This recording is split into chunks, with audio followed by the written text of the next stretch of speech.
Hey, good afternoon. Michael Nguyen, Chief Digital Officer of Digital Ops, a division of RB Oppenheim Associates. Thanks for hanging out with me today for the virtual Lunch and Learn Digital Ops podcast and video.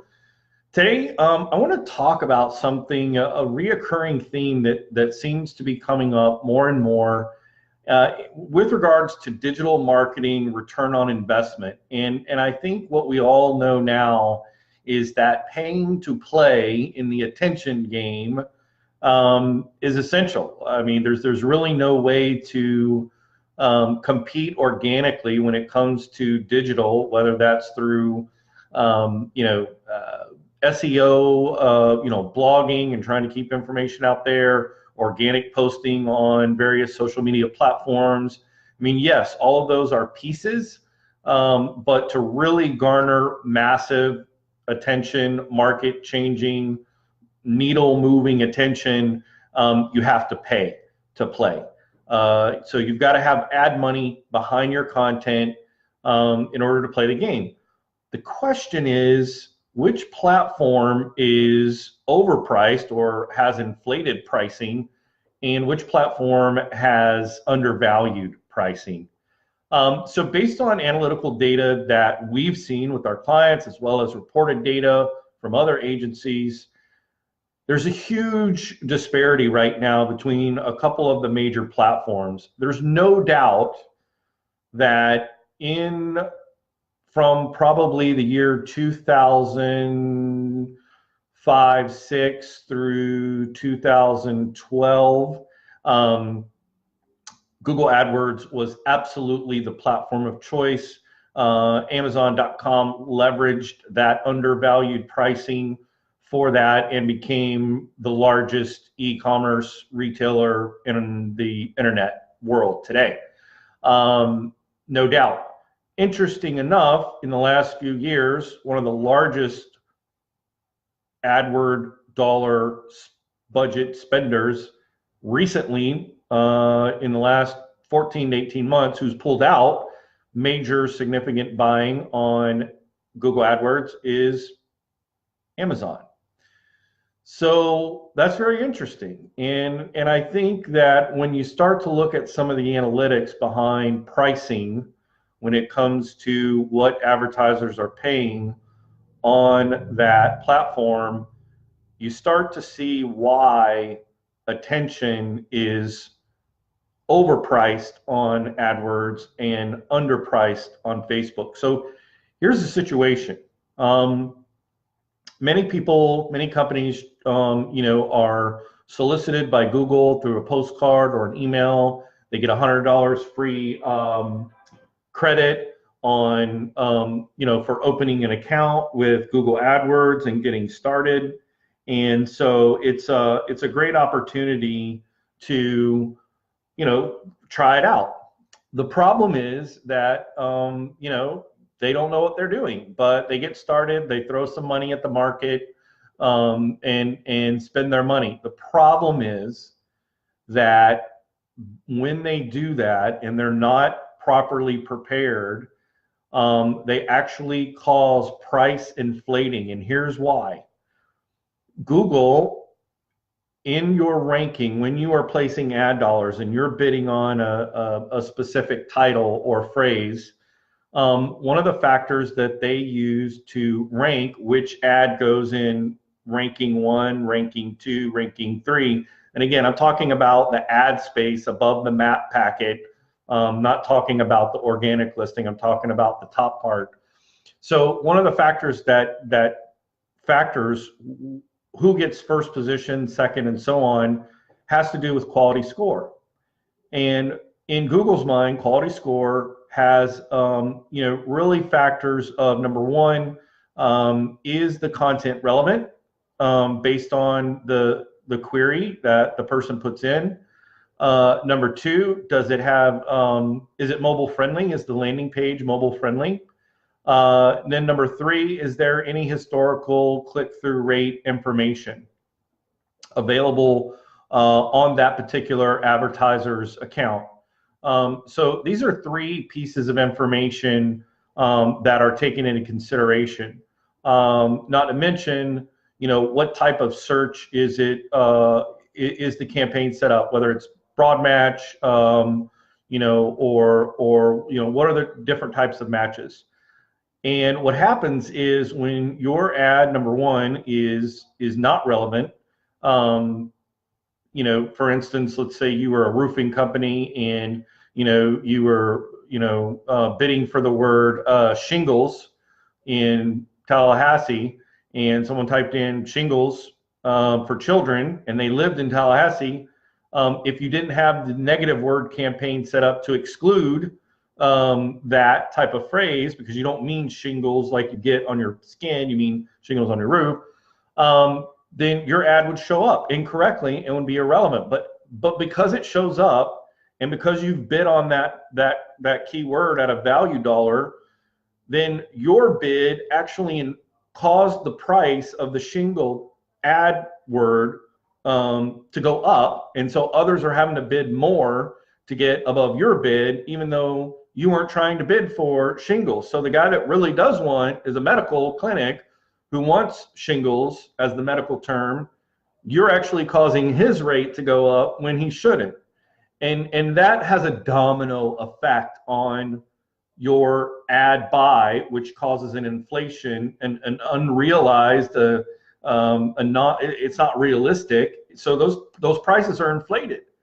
And that's the more advertisers who have gotten into Google who don't know what they're doing, who don't have their negative words campaign set up correctly, who have a horrible quality score, who don't have mobile optimized landing pages, whose websites were built in 2016, on a platform built for desktop. All of those things cause the prices that particular account is being bid on, the whole market starts to lift. And so that's what's raised the prices. And Amazon saw that a number of years ago, or I guess reported started back in 2015, 2016, when they started pulling back.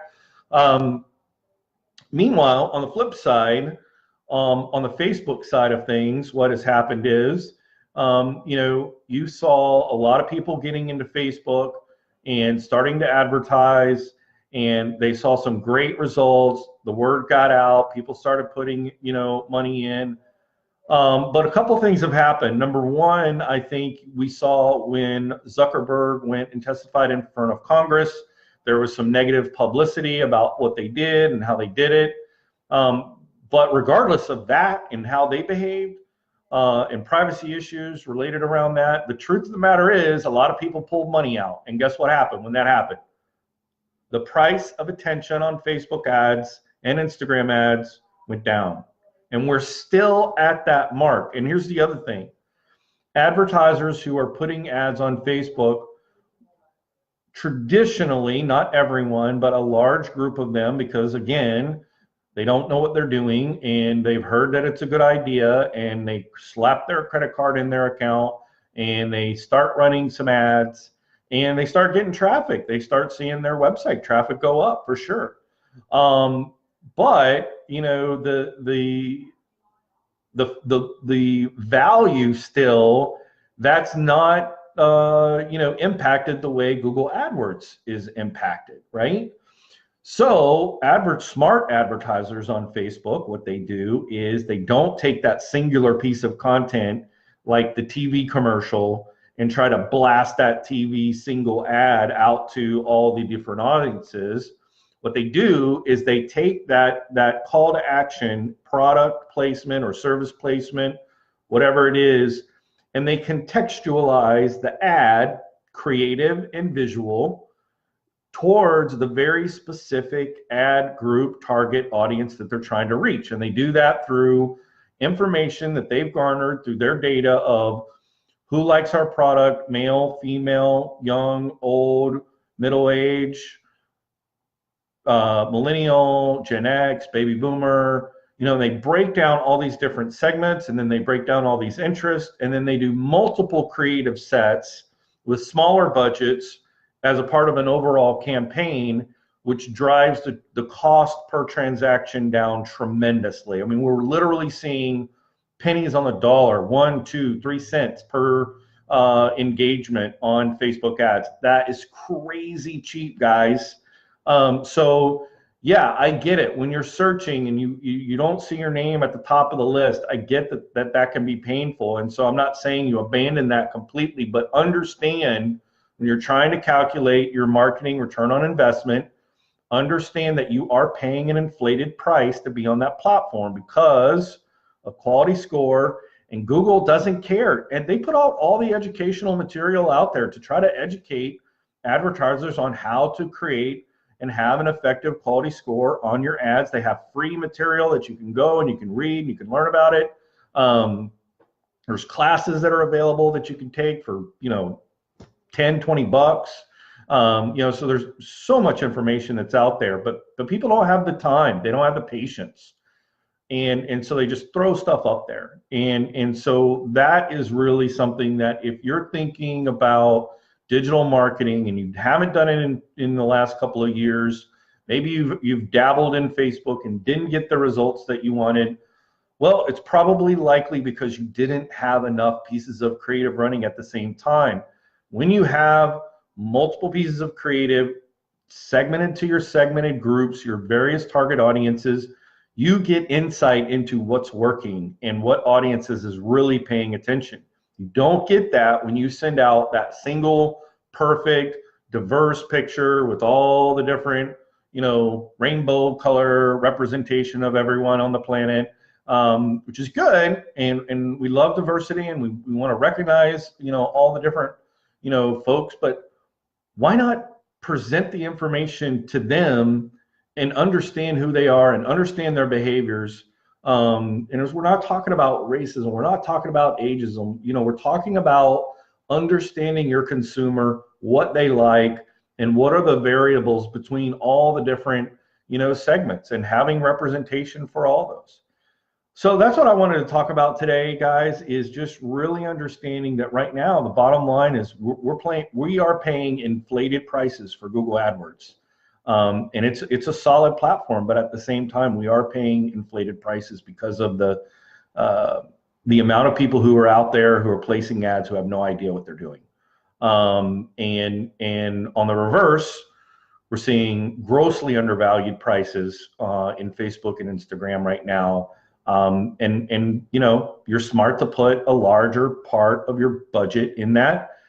And by gosh, all means, don't leave the digital backdoor open. If you're going to pay to drive traffic to your site, to your landing pages in digital, and not follow that up with retargeting, and it's like playing the first 2 quarters of football and then folding up at halftime and being done, because you're missing out on a huge opportunity. Because we know the customer life cycle attention span very often is not within the first 24, 48, 72 hours. It takes a little bit longer for us to make up our mind when it comes to buying or selecting a service provider. So understand that and know that retargeting is that perfect sort of backdoor full circle for your digital advertising. Don't forget retargeting. It's critical. And it's a fraction of the cost compared to new acquisition trying to bring traffic in. It's much more affordable. It's a fraction of the cost when it comes to looking at it that way. So guys, thank you so much for your time. And I wouldn't be remiss if I didn't say, don't forget, starting on Fridays, March 1st, we're going to be doing a really cool series based on this book, Traction, right?